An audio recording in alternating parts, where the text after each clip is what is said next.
Anna Francis, the sister of the late Micah Miller, spoke with me publicly for the first time following the suspicious death of the beautiful South Carolina pastor's wife. In her first interview, Francis shared exclusive details about the days and months leading up to her sister's sudden death, as well as their family's ongoing fight for justice in the aftermath of what they contend was a disappointing and incomplete investigation conducted by the Robeson County, North Carolina Sheriff's Office.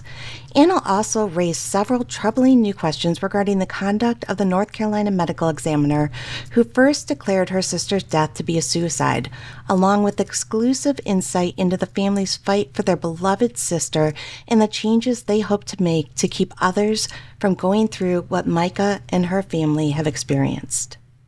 We didn't have any time at all to figure out what happened or even just emotionally let it kind of sink in. We were forced to immediately go into that fight mode because just it's our just DNA, it's our who we are, and when it comes to fight or flight, we definitely fight.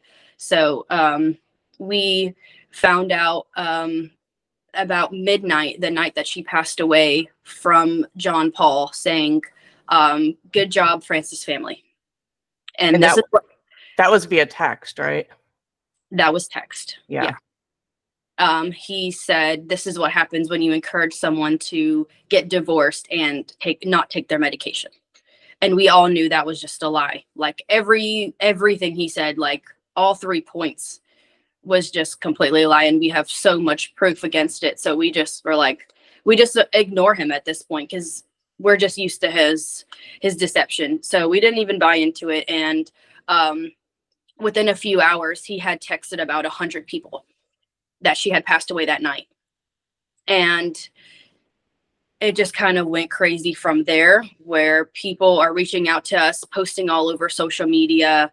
Like the next day, he told his whole entire congregation what had happened before even, I mean, our cousins and aunts and uncles, like Micah's family that doesn't even live in Myrtle Beach because we're not from here, didn't even know the news yet. And he was already telling all these people who don't even know who she is or thought they knew that they thought they knew her. But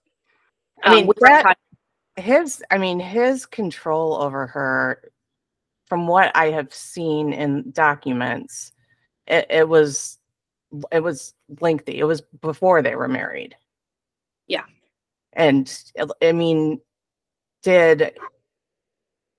for me, from what I could read from documents that I've seen, and you can correct me if any of this is wrong, but, he was really alienating her at a very young age from your family. It all started when she turned about 16 or so is when that actually started getting out of hand. He convinced her to move away from our family and live with people from the church, saying our family is not good Christians, not good for her.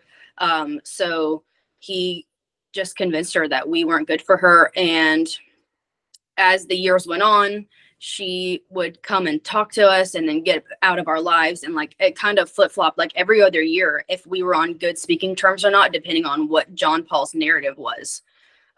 If you didn't speak positively about John Paul in any way, you are not allowed to be near Micah whatsoever. And that goes for anyone, even her sister. Our whole family, we would speak on what we thought was not okay, what was controlling, it was brainwashing came up every single week in our family. That word came up every single week on like, what do we do? And it came to the point where we didn't even say anything for probably a year. We literally just let her do whatever she was going to do because we couldn't control it anyway. So we just had to be like, well, I really love my sister and I want to see her. So I have to pretend like I'm okay with going to dinner with John Paul. And right. I would go to dinner with my sister. He had to be there. Right. When she started, so he was alleging for a very long time that she had mental health issues. Were those issues something that you guys saw, or were they Micah never had any mental health problems until she married John Paul in 2017. She never was on any medication her whole life. None of my siblings are on medication. We just have naturally so much energy that we all have our own small businesses. We are all very just contributors to the community. We get involved in our church and our business and friends and everything. We don't need medication to make us wake up in the morning in a good mood and energetic. And we use that energy for good. And I mean, the only thing my family can really come up with is that he was just jealous of what Micah, how like he was always known for being successful, and Micah was also a very successful and liked person. And John Paul's used to being the center of attention. He's used to getting all of the good graces from everybody. People are just honestly too scared to go against him. But my family, we are like the only people who aren't scared to speak out of the truth since they got married, even before that. Right. My family started going to his church whenever we moved to Myrtle Beach in 2010. And our parents saw his narcissistic behavior on the stage. They took our family from the church. And that's whenever John Paul started isolating Micah, is when our family left the church. And then, I mean, our divide with John Paul and our problems with him and our family, he's tried to divide our family since we had left the church. And this is like 24 years. It's been a long road. If anyone knows us from the other side, like, we're not even related to him. We just had to put up with him because our sister was one of his victims. Right. So anytime we basically wanted to just have family time or anything like that, he always had to be involved. So if we wanted Micah in our family, then we had to do whatever they kind of said to get through the holidays and stuff. But even when, like, the first time he put Micah in the hospital, our family was like, this is like not like her. She's not mentally unstable. She's perfectly fine. She's healthy. She was 23, 24, 25, one of those three, when she's supposedly having a bipolar episode for the first time, which none of us had seen signs for before. Which, I mean, everything behind that was just John Paul had been taking probably since he was in his older teens, early 20s, he started taking medication for his mental health. He's been on schizophrenia medication for over 20 years. Okay. And there's videos that are coming out because people had seen his behavior a long time ago, 20 years ago. And that's when they started seeing signs, and they never posted, shared anything because they were scared of what he was going to do. That's what I think has been every single person in Myrtle Beach that knows of him. If they see something that he's done wrong, they're all like scared for their life, scared for their business. If they own a business, like, multiple people really love our family throughout this whole thing. They own businesses, and they were silent, anonymous givers to our family during this whole thing. And they literally said, I have to stay anonymous because I own a business and I have to protect myself. Yeah, that's when I first started covering this, like right after the news started trickling out. When I talked to people, they were very scared to speak up. They would tell me the stories I have to stay anonymous, which is absolutely fine. But in the past couple of weeks, I've seen a trend where people are getting bolder and more truths are finally coming out, which I think is very good. I think it's finally showing more of the picture of what's been going on. Well, even the article that was just written, John Paul's first wife, Allie, was trying to get all of those young females that were underage to speak up about what John Paul had done to them, and they were all too scared. So without a victim speaking up, how is the authority supposed to prosecute someone or have him have accountability for what he's done. Right. Right. And even after that happened, I mean, from what she wrote, manipulated the church so that he could stay in charge of it.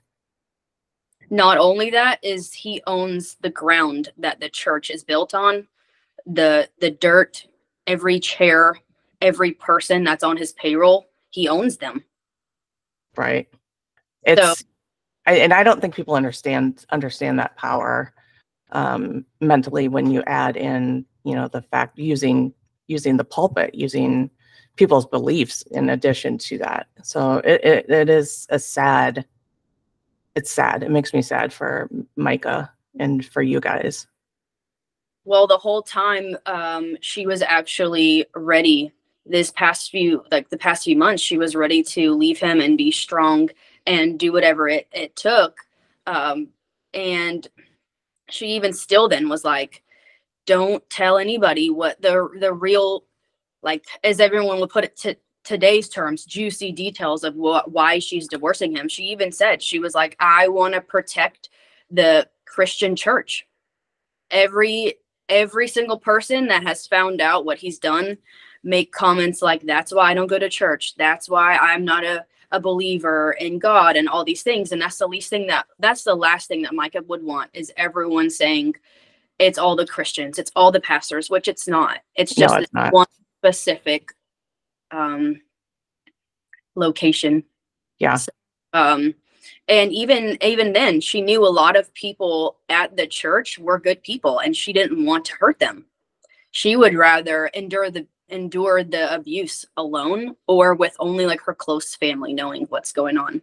And a lot of people in our family's been wanting to share with the world who he really is for a long time. And I just came to the, I guess, epiphany last week. I actually told my boyfriend, I was like, I think Micah had to go through all of this, and I think it had to come to this. I really believe that if she didn't pass away and this much attention happening, then he would never have been held accountable for any of his actions. He would just live like nothing ever happened. Do you so the last month she really had started to finally make that break that she needed to break, to get away from him. What was her mood like? How was she doing in general with everything that she was going through? The first few days were the worst. She actually stayed with me, and her last straw was him putting her into the mental hospital against her will. The police, he lied to the counselors at the mental facility. He ran in there and said, my wife's trying to kill herself. You need to come get her, which wasn't the truth. She actually ran away from him. She was trying to get away from him. And he has shown patterns of throughout their relationship, whenever she just needed a break because of all this abuse she's going to, she would literally just ask for an hour to hang out with just her siblings without him. And he would take that as them getting too much space away from each other. So, I mean, he would always have a tracker on her phone. He would always, in like this later times, like the current times, he always had a tracker on her car. But back then, before all this was happening, he would always use a location on her phone. So he's been tracking her for years. And me and Micah would just be at lunch and he would just randomly show up. Or I would meet Micah for lunch, and then she would just look down and be like, he just shut off my phone. He just shut off my cards. He completely can freeze her whole entire life. If she doesn't do what he says, he literally has control to her whole life from his cell phone. And he used that control? Yeah, that was just like every few months. I witnessed personally one of those things happening where he would just randomly show up out of nowhere, and we're like, where did he come from? And Mike is like, he has a location on my phone. Or we'll just be sitting at lunch and she'll be like, oh my gosh, we had the worst fight today, and why can't we just go through a normal, like a healthy relationship does have fights, but you get through them. And he always calls someone to mediate their fight and tell them basically that Micah, well, everything bad that Micah had done, and just flipped the script and the story. And Micah was wrong every time. Did Would he include use one of her friends? I mean, Charlotte Corn, the one that's already done some of those. He included her in a lot of text threads. Her husband as well, just shaming, basically trying to embarrass Micah and the little fights that they would have, just so that she would stop. Like he's basically ruthless until he gets what he wants. He will, everyone that knows him, he will send 100 people a text in 5 minutes. Or text the same person 500 texts in 1 minute. Just so that you give in to whatever he's saying for you to do, so you can just get away from the problem. Just make it stop. Yeah. I mean, we'll be sitting at lunch and she'll be like, he's threatening to throw all my stuff on the lawn if I don't come home right now. And we'll just be in the middle of lunch. And I'm like, it's a beautiful summer day. Can I just not sit and have lunch with my sister? And no, they got into a fight. So she had to get home that second or all of her belongings were going to be on the lawn. Oh, and that's not just one time. That was many times. So I mean, her last day, to me, everything just, I can see why people are questioning things. To me, it looked like she was getting ready to go to work. I talked to her friends. She had plans the week after. Like, she had made multiple plans to meet up with people, pray at the beach or, go to lunch. What do you think about what happened that day? I think our family is so disappointed with the Robeson County Sheriff's Office for not properly doing an investigation. It had all of the signs that someone would have if they did commit suicide, almost too perfectly. And they wanted it. It seems to us, it's our belief that it only took them like a week to get together all the information of John Paul's alibi and where Micah was that day. They didn't interview anybody properly from that site. More and more people are coming out saying that they were there at the scene and they weren't questioned. Nobody, even the kayaker or fisherman that found her belongings, he was talked to for about a few minutes and said, okay, thanks, goodbye. It just came out in a video that when one of the employees from that state park, they saw him leaving in a truck and with his boat behind him whenever he left with Micah's stuff. And when he came to bring it back, he had went to the store and then came back in a different car, like a white car. And nobody from the police have questioned that. No one from the police have questioned that. No one even swabbed his hands for any residue, anything. His story from what I've seen on the internet, his story and other people interviewing him, other people are going to interview him other than the police because everyone's saying, what happened that day, right? The same question, what happened that day? The proper interviews just weren't done. The fisherman's story of how he found Micah and what he did that day, from their interviews and everything online, everybody can see it. It's changed 2 or 3 times. There's a lot of people saying that they heard 2 gunshots go off. He's claiming he only heard 1. I mean, it's just like all over the place, and the police should have done a better job finding out actually how many people were near her. How did she get found? Your family went out saying that the kayaker found her with a log on top of her. Right. I mean, your family went out there to where she was found. Right. And I've been out there myself. she didn't have any ties to that area that I know of. Did I miss one, or it's very remote? To me, that the park, that bothered me. The whole drive up there is very remote. Not knowing the area, her making that choice consciously on her own without any influence from anybody was confusing. The day we saw all their evidence on why they thought it was suicide, they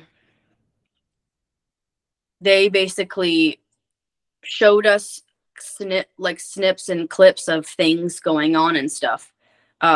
They even showed us the video of her car at the gas station. Was like, well, she's here about 20 minutes. Do you just want to skip to the next slide? And it was just so quick. They wanted it to just be done with. And it was pretty obvious that they just wanted to get it over with, because they were getting, the day that everyone found out, it seems like the whole world is just in an uproar, because people are finally coming out of the woodwork, and people are finally saying, this is a video I had 20 years ago. And it's just kind of building that case of who his character really is and not who he just pretends to be for 45 minutes on stage. Right. And I mean, since the day that we found out, we knew it wasn't her, because she was never mentally unstable before she met him. That's not even in her vocabulary. Failure is not in her vocabulary. Just letting yourself get that far, like that low. She was making sure that the lady that she lived with at the time, it was a nice older lady. It was a more like a grandma figure to her. She kind of felt like she needed that.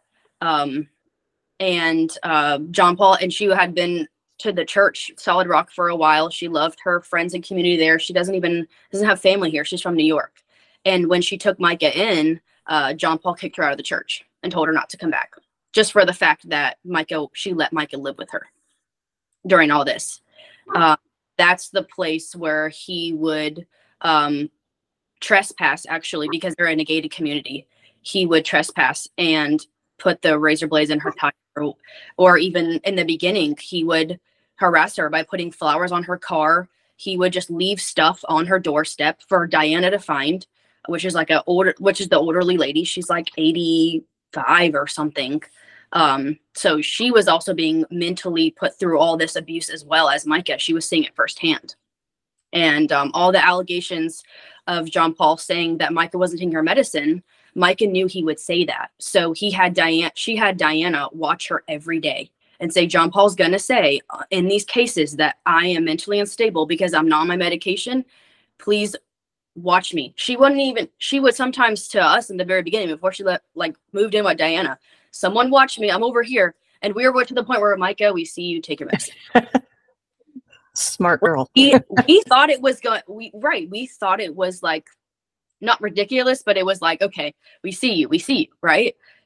We didn't know we would go this far. We never thought it could be us. Like our family has never experienced a death in the family.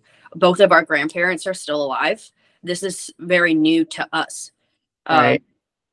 So we didn't know we didn't know what to do. So that's what my boyfriend, Ryan Williams, had set up the GoFundMe, because he's experienced, unfortunately, a lot of loss in his life. As a young child, a lot of important people in his life has passed away. So he knew that we would need financial help. He knew we would need a food train. He had all of his friends bringing us food over before our family even got to town. And even in the first few days, it was just the GoFundMe was just set up on his Facebook account for all of his friends to give that don't even know Micah. And then when it got so huge, that's whenever we had to wow, oh my gosh, we need to make this bigger. We need to, obviously, we need more help. We're going to take the little crumbs. Honestly, we were just going to fight this without any help. We didn't know we needed help, but Ryan knew we needed help from a lot of people. So I mean, I don't think people realize the amount of the complexity that this likely is legally, because you're dealing with probate court, family court, you may deal with civil court, and there's possibility you're gonna have to and like ebb into criminal law, and they're all different attorneys and they're all very specialized, and I think it's a fight that you guys want to fight. Well, John Paul didn't give us a choice. Right. He immediately, the day after she passed, or the following morning, the next business day, I'll say, after she passed, he already went to his attorneys to get the divorce dropped. Which raises so much. He and because we found that out, we already and it's so sad to even know this. Micah had already appointed our sister Sierra over her email, her passwords to it, her Facebook account.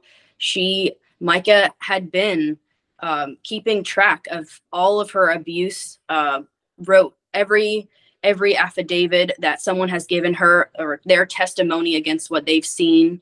For the lawyer, she had a huge binder already prepared. She had all kinds of journals.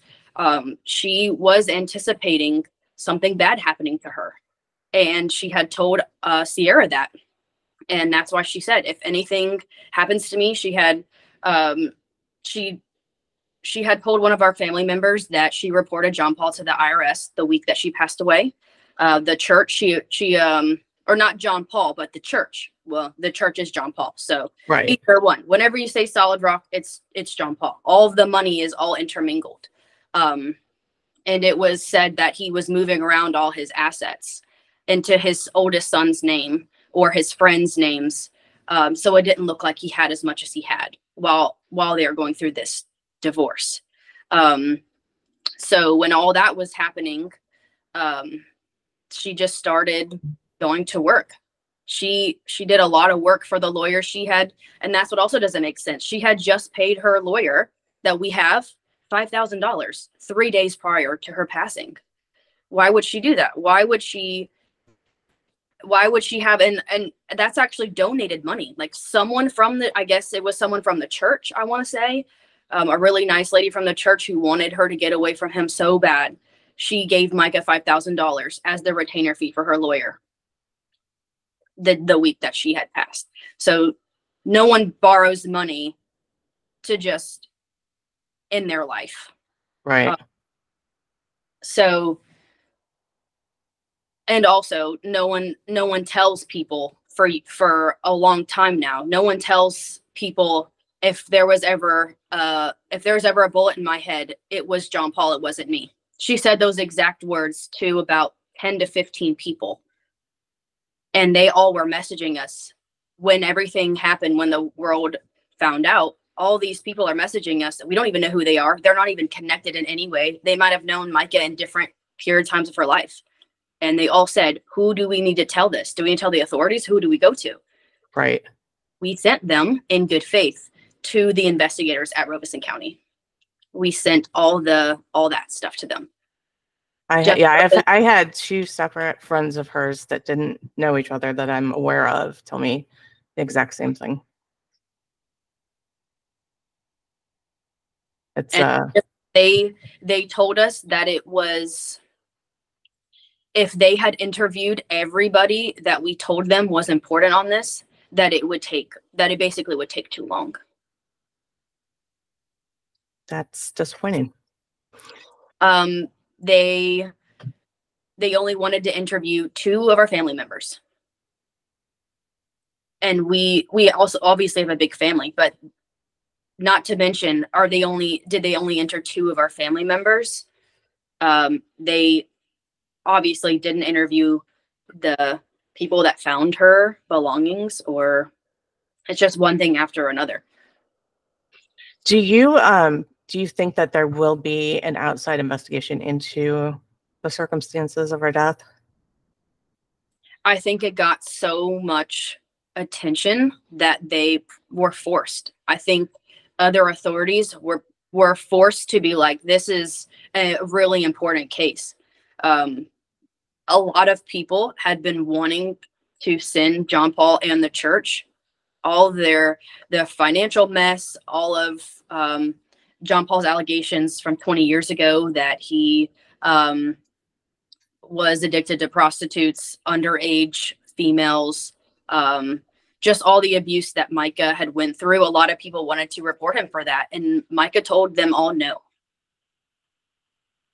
For the record, Micah told everybody, no, do not do anything. God will take care of it. So, her belongings that she had that day, they're still at Robeson County, right? That paperwork was given to other authorities. Okay. So, and you have a court date. I didn't see it exchange hands, okay. But I was told. But they're not handing over her death investigation. From what I was told, the Robeson County has the jurisdiction over it. Got it. So you guys go to court on Wednesday, right? Okay, and that is what is that for? This is the last. This is the last thing that Micah had paid her attorney for, was for all of their assets to be placed. Micah had to give hers. He would have to give his that was just the first court date that was set to get their divorce started. And when everything happened, our sister Sierra had to go to court and file for just to basically step in her shoes on where she last left. What was her last move? Micah obviously gave Sierra all of her passwords, everything that she needed for the case, because she, like I said earlier, she had some kind of feeling that just in case something happens to me, someone needs to know all this stuff. She was smart. She was smart. Really smart. Even at the last, even like my brother was saying, whenever you leave, someone like John Paul had left like the tire deflators. Well, there's like a weird name for it. I don't even know what it is. My brother would know, but he left tire deflating devices on her car, on her tires. So whenever a police had asked us, do you think John Paul had threatened Micah in any way, like for her life? And my brother said, absolutely. If someone left a tire deflation device on my car and I'm going 60 miles an hour down the road and one of them goes out, that's a car pile up that could get multiple people injured. And no one took it seriously. All the police that she reported it to, they never took her seriously. They just wrote down what she said. And I believe there might have been pictures on Micah's phone of all the devices, the razors and everything. My brother was actually in the car with Micah whenever one of the PIs that he hired to follow her around was following her around. So there's a lot of secondhand, just firsthand witnessing. It's not just Micah witnessing this behavior and these allegations against him. It's not just Micah saying it. Our family's witnessed it for years. So it's been a lot, like for people watching this, it feels like it hasn't been a long time, but you guys have been through this for years. It almost is like we were kind of numb to, okay, John Paul did this again. John Paul put her in the freaking hospital again. Or we can't talk to Micah this week because we spoke about her being brainwashed and it's pretty obvious. Everyone knows it around us. What do we do? It was like a weekly thing for years. So, Micah specifically said that John Paul tried to tear up mine and Micah's relationship because it was one of the strongest relationships that she's had in the last few years, other than her great friends, of course, she already had. But I mean, nothing can break a bond like sisters. And I've said a lot of times, like, your siblings are your built-in best friends. So you're not only related to this person, you really enjoy hanging out with them every day because they're just like you. You know, that's who best friends always hang out, because they're alike. So me and Micah worked out together like 3 to 4 times a week at least. We went to lunch or dinner at least once a week. We did a lot of just adventures together. We went skydiving together. Everyone else was too chicken to do it, but me and Micah just went up there, and she was the first one to jump out. She was so ready. She just jumped out screaming, "This is the best thing she's ever done." She was, before she left the church, she had started a mission in Africa. And the pictures I see of her on those trips, you could tell she seemed like she found her purpose, like what made her, what drove her. It was something that she created. It was something of hers. It was finally something that she could do for God, for other people, that didn't have to do with the church. Because I believe that John Paul had just trained her to only be good at the church, or only be good for him, his assistant, his stepmom to his kids. Everything good that she ever did, he wanted it to be attached to her. So she finally came up with her own mission work, and she was so successful. She was knocking on doors selling Krispy Kreme donuts. She was going to dealerships. She used to sell cars at Honda. She would go there and other dealerships and just sell hundreds of boxes of donuts just to raise money for these kids in Africa and Kenya. And I think one of the most devastating things that could have happened to her in her life was that John Paul took that all away from her. Yeah. I saw an email that he wrote her that he was using it as a weapon. Well, that's just his MO. That's just what he does. He uses something that's really important to you and leverages it against you. So she had found, look to me, when we talked before, she had made a decision to continue the mission in some way after they left. After she left, and she was making plans for that. She was. So unfortunately, after she had been brought to the mental hospital under her own will, she realized, and she was cleared, by the way, she was cleared by every psychiatric person in that place. And even Faith Green is the person at that hospital that signed for her to be in, and was one of also John Paul's victims in a way. He was basically telling her, she's sick, she needs help. And I mean, that's just what John Paul does. He forces someone to believe what he wants them to believe. And so she was one of those people. And at the end of that weekend where she was examined, and I'm pretty sure Faith Green apologized for it and said that she should have never been in there. Everyone cleared her. She's completely sane. Whenever she was in that hospital, that's whenever John Paul stole her car, her wallet, her purse, everything that she had that she thought she was hers. Now in John Paul's eyes was marital property, even her purse. So whenever she got out, our family was trying, even while she was in, she actually sent my brother to her house. Go get the keys to my car. Go get my purse. Go get like a bag of clothes for me, please. When I get out of here, I'm obviously not going home. And my brother was turned away by John Paul, saying everything in this house is marital property. I'm not giving you anything. And even when she got out, he still didn't give her anything. She was using our phones to communicate with people. My brother had to bring her to the DMV. She had to get a whole new driver's license. She had to start her life over from scratch.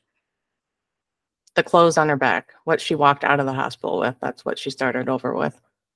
So that old lady, Diana, that she had lived with, John Paul started moving all of her stuff to Diana's house while she was still in mental hospital. But only a few things. It was like only it's crazy that I'm even like, everything kind of comes back as we talk, but my mom had mentioned while we were going through all Micah's stuff, obviously, my mom was like, where is all of her nice clothes? I only see like sweatpants, t-shirts. And we were like, this is just what John Paul let her have. All of her nice things. She actually, while they were still, while she was getting away from him after everything happened, she had purchased an ice bath machine. She was like really into the health benefits. And she actually convinced me to do it. It's like 40 degrees in this ice bath. It's really crazy. But that was also being taken out of her card every single month, even though she wasn't able to use it. She asked John Paul for it, and he actually had his friend, Mark Kaufman, post it on his Facebook for sale. And I confronted Mark, and I'm like, why are you posting all this stuff? And he just says, everything John Paul's ever done bad, I tell him he shouldn't do it, but he still is by his side. After all that has came out about what he's done, he still has a few set of people who will follow and do whatever he says. Why that is, I could only imagine he has dirt on them, and that's the only reason why someone would ever have a friend that does this much damage. Why would you even want your name associated with someone this horrible? They just, I think it's another Micah. It's another brainwashed person by John Paul that is just going with the flow. Being manipulated. People that wanted to leave the church, that had raised an eyebrow to a lot of things happening, they would go to the elders of the church or John Paul and say, like, what's going on here? We can see people are talking, people are leaving the church, what's going on? And these people came out on Facebook and was saying they had every kind of proof and every kind of comeback as to why and who was responsible. They said Micah was mentally unstable and that her family was the cause of the division. And that's what everyone was told that came up. And they were either given the choice to believe what they're saying or just leave the church. Like, you've never done anything for this place, never helped out, never served, never given your time, your effort, your energy, your money. Just leave. Like, I've never met you. I've never known you, unless you believe what I tell you and you keep doing what you're doing silently. It's sad. It's sad. So Micah's mission, that she kind of revitalized that, which to me, it just kind of spoke a lot about who she was. She determined. She found something she loved. It was taken away from her. She's going to figure out a way to continue it. Oh, and yeah. Going to start a whole new charity name with the same, respects, with the same ideas, just in a different name, because she couldn't get any of that stuff back. And you guys, from what Tanya had told us, actually, while Micah was in the hospital, whenever he took everything over, Africa, we're in communication with the pastor in Kenya, and he said he's never received any money from John Paul. Interesting. After Micah had been taken out of the picture. But he was still on stage saying he's still raising money for it. There is a sermon, it's on some kind of YouTube, someone's Facebook page, where he's saying that he's admitting that he bought a plane and he's to do mission work or whatever he's doing. It's the same sermon where he said he just wants to find a hot wife that loves Jesus. Oh yeah, I've seen that one a couple times. So he also said that he was still taking after the mission that Micah had left. Whenever he had the police forcibly take her to the mental hospital and never gave her anything back, he told all the church that Micah had just up and left. And don't talk to her family. Every time something like this situation happens, he put all I wonder if this was about 2 years ago, he put all of Micah's friends in a group chat, I think the first time she went into the hospital, and said, don't trust any of Micah's sisters. All of her friends were in a group chat saying, don't trust the family and don't talk to them either. So every time he was isolating Micah in a facility or with someone from the church, he was putting everyone in group chats with each other, obviously with not Micah in it. He was saying, don't trust her family and don't talk to them. So with her charity being taken away, super devastating to her. She was going to overcome that. From what we all understood, she was going to start a new one. And we're going to have to find like a new church that needs help. And honestly, with the donations that everyone's giving to the GoFund, they're helping us be able to fight John Paul in court. He actually sent another paperwork to our lawyers saying that he wants to take us to court, to the probate court, like something we had already done.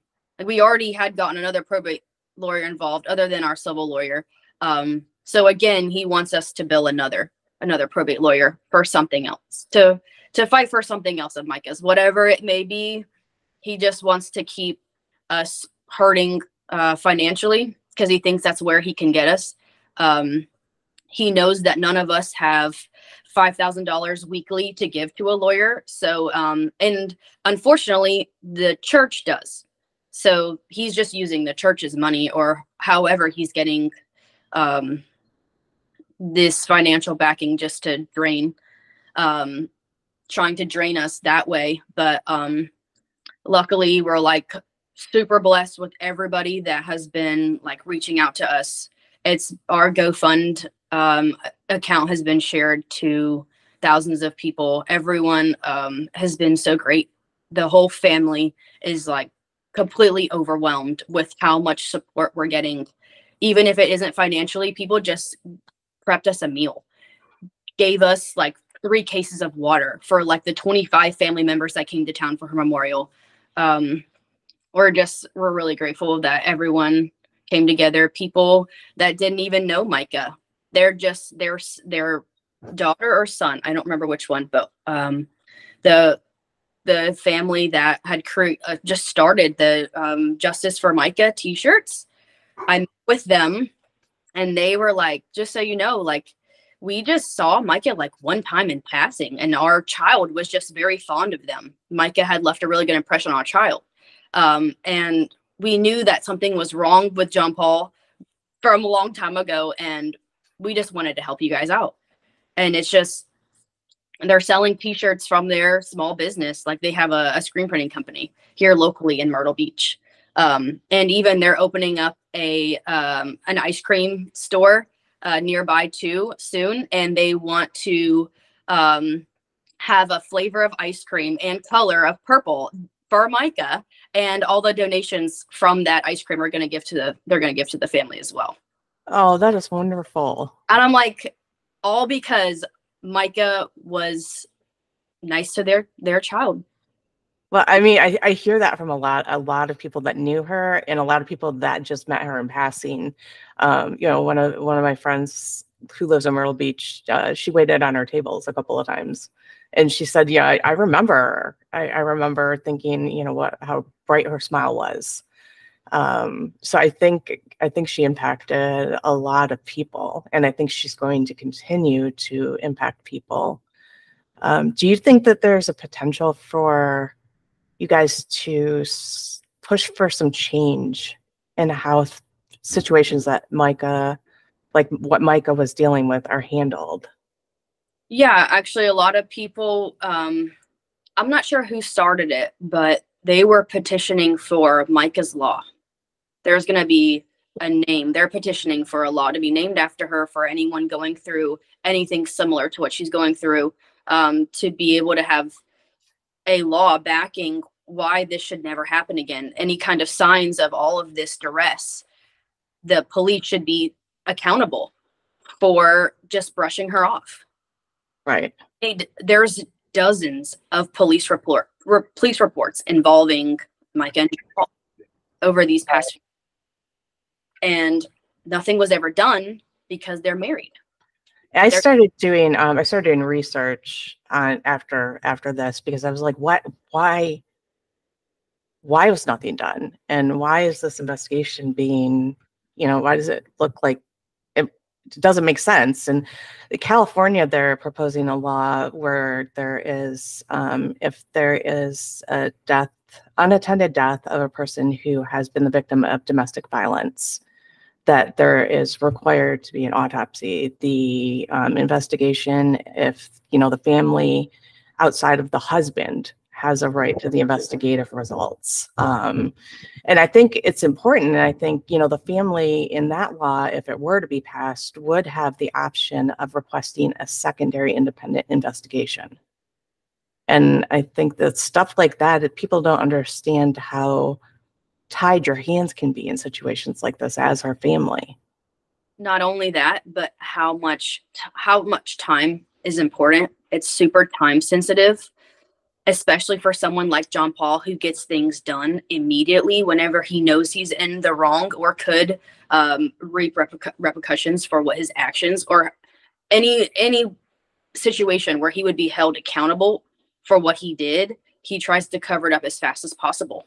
And he was at her apartment on April 30th, right? That's why, with the police, right, to get her thing, which the manager of that office yelled in his face and said, "Get out of here, you complete psychopath." Diana, this poor 85-year-old lady, is scared for her life. She had just saw Micah that morning. Right. Yeah. I personally was getting really just worried randomly. I thought people were following me. I was starting to get irritable and like closing all my curtains and stuff. I didn't even feel safe in my home sometimes. Any kind of window that didn't have a cover on it now has a cover on it. But then I just realized that that's just one of John Paul's things, is just to intimidate and scare people. And I'm like, I fell for it for like a few days after she passed. And I was like, what am I thinking? That's not true. God's got me, so those fears definitely have subsided, but it's our belief that he had her cremated as soon as possible so that there was no second opinion, there was no chance of a second opinion. Our family, whenever we had seen her body at the funeral home, that morning, we tried, whenever she arrived that morning, our whole family, we went up there and we asked to see her from the owner of the funeral home. And John Paul said no. John Paul says to come back at 12 o'clock. And that's whenever he'll be there.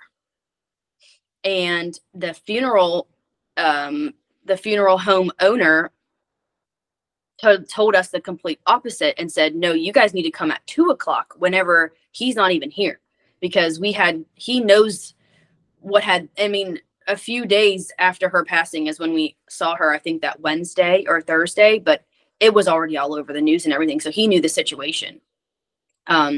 So he was telling us to come at 2 and John Paul was telling us to come at 12. And the funeral home owner was like, no, and hung up the phone immediately. Cause we're like, well, John Paul's telling us to come at 12. You're telling us to come at 2. When can we see our sister? And he's like, no, absolutely not. And he hung up the phone real fast and called John Paul and said, stop it. Not only did John Paul try to get us to go there at the same time as him, he was requesting a list of every person that was going to be there to see her. For what reason, we can only speculate that he wanted to have some kind of paperwork set up for all of us. I saw an interview your dad did where he noted that she had bruising on her hands. Yeah. Did you see that? I was going to get there, but I thought it was pretty important to tell people that we had, even after she passed, John Paul still had control over her, which is super important. Yeah. That even her own family couldn't even see her whenever the funeral, she was in the other room.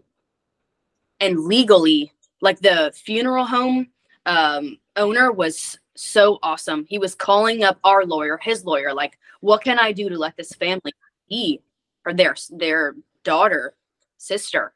And there was nothing that they could do because John Paul and her were still married, even though they had filed for divorce, separation, everything.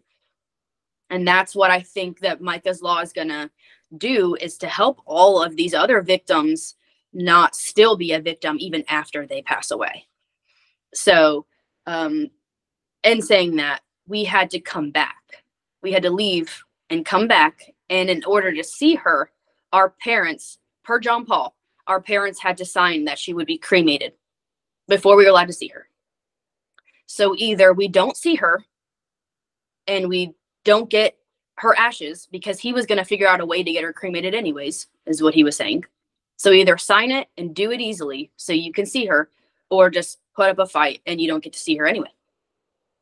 So our parents' hands were tied. It was the hardest thing that my mom said, it was the hardest thing that she's ever done. And her cries, I can still hear her cries in my ears of, she was just crying for probably 10 to 15 minutes because she didn't even physically have the strength to even sign that paperwork. Before everyone could see her, we were all just sitting in the lobby waiting for my mom to have enough strength to go to the office and sign the paperwork that she was to be cremated. It's like he's controlling her and torturing you guys. Absolutely. And that's what he gets pleasure from that. Why else would he do it? Why else would he still put us through this? Why else would he still? And there's so much proof that they were getting separated. He was sending her nasty emails, and one of them's even online. He literally emailed Micah, "You disgust me," all kinds of stuff. He wanted nothing to do with her. He has another girlfriend. Like, that's why it's getting so much attention, because he wanted nothing to do with her. Even though they weren't fully divorced, they were just separated. He was openly dating a girl named Susie, as well as Micah was getting messages from people seeing him out with different females every week. He went with different female somewhere out, and as well as constantly dating this one girl. So it's like he was still playing the field as well as preaching every single Sunday, and putting Micah through all this and our family. And so he's allowed to openly date people. But whenever it comes to all this situation, he still had control. He still wears his wedding ring. Like, he's still married to her. A lot of like chilling things that we're not okay with. But we did see her body. And there was bruising all over her hands and her arms. And whenever we talked to the medical examiner, he said, "What bruises?" He said, when I saw her, there were no bruises. And so I said, "Is there any possible way, whenever she was taken out of the water, are there any room for any kind of error in that? Are there bruises from people who grabbed her from the water?" The examiners, he said, it's not possible for the body to bruise after the heart has stopped. So those bruises were on her before she was in the water. So they don't have any photographs of the bruises. They don't have any idea what we're talking about. And all of our family is looking at each other while we're finally able to try to maybe mourn this instead of fighting. We couldn't even mourn. We, at that moment, even seeing her there, had to still fight. We were taking videos and pictures of her body to get proof before she was cremated, because no one else was going to do that but us. She's lucky she had that. I mean, you guys are smart. I couldn't take the pictures or videos. Luckily, our our siblings, had done that. And I've just been saying during this whole time, like, all my siblings, we have 5 sisters and 1 brother. Everyone took charge of at least one task, and everyone individually just started doing it. Like, I was in charge of the meal train, and I just took that role without even anyone asking, because I know people need to be fed. That's just what I'm good at. I'm good at coordinating. That's what I do for a living. Right. With my company, I coordinate people. So That's what I'm good at. All of our strengths just like kind of really came out all during all of this. Our sister Sierra and our brother Nate are really on the investigative side of all this stuff because if anyone needed an advocate, like Sierra and Nate are the ones. So they're the ones that were able to take the pictures and videos. And my dad actually, he took a picture of her, and it was, I've never heard my dad sound that way. Like I've never heard, I've never heard a human express that much pain, like vocally. I've never heard that before. And that's the thing, like while my dad was taking a picture of her in this little box they had put her in. Literally, it was a cardboard box with blankets on it. I mean, you are there, you're fighting to see her for one last time, which is emotional. It's hard. It is, I mean, it's probably one of the worst moments you're going to have in your life. And you have to go into fight mode. I mean, like while you're there, you have to immediately go into fight mode and preserve evidence. Yeah.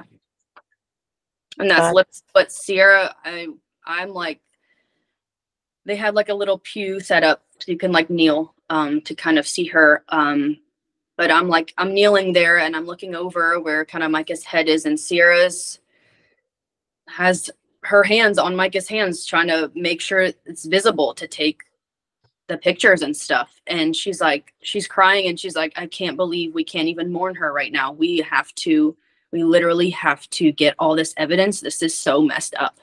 She just was like, this is so not right. This is so not right. Like I've never touched a hand that didn't have life to it. And it was the hardest thing that I've had to do. And it's somebody that close, that you're that close to. Jeez. Yeah. This is, I mean, it's this Micah's story. It's just one that I just feel like I can't let it go. Like I just cannot let it go until I see a conclude. Like I just feel like she was failed so many times during her life by law enforcement, by, just I feel like she deserves this. Definitely. And our family is doing everything we can to make sure that happens. And that's why the help of the whole community around us and everybody online that's never even met us or her, they're donating, they're sending food, all this kind of stuff, because a phrase that came up during her memorial from a pastor in the area that's close to us, they made a t-shirt with Micah and all the kids in Kenya, and it says Micah lives on, because everyone that she's touched, they're never going to forget her. And all of the support we're getting from the GoFund and however else people are giving us financial support, not only does it help us win these cases because we have money to keep fighting, it's that all of her, we're basically essentially fighting for her estate. So if she has anything that is worth giving to like women's shelters, my sister Destiny wants to start a charity in Micah's name for women's shelters, because that was really important to Micah. They want to start a clothing drive starting on the day on the 5th of our court is when we're gonna, I think they're making a poster right now, but it's gonna be posted this week that in Micah's name we're gonna have a food drive or a clothing drive for all of the women's shelters in the area of women that need help. And then whatever is left from her estate is going to go to her charity that she was trying to start in Kenya or anywhere of those surrounding cities that really need help that Micah visited or have met before. Or even if Micah has never met them before, they definitely have heard of her now from people in Kenya. For sure, because their kids' faces might be on the t-shirt that we are all wearing. So we're definitely planning on doing that. All of our family's planning on going to Kenya to start that charity as soon as all this is over. as soon as God allows us to win this case and be able to keep fighting for her, that's our plan. We're all going to go to Kenya with whatever. We're going to just keep raising. We're going to keep raising until we can get there.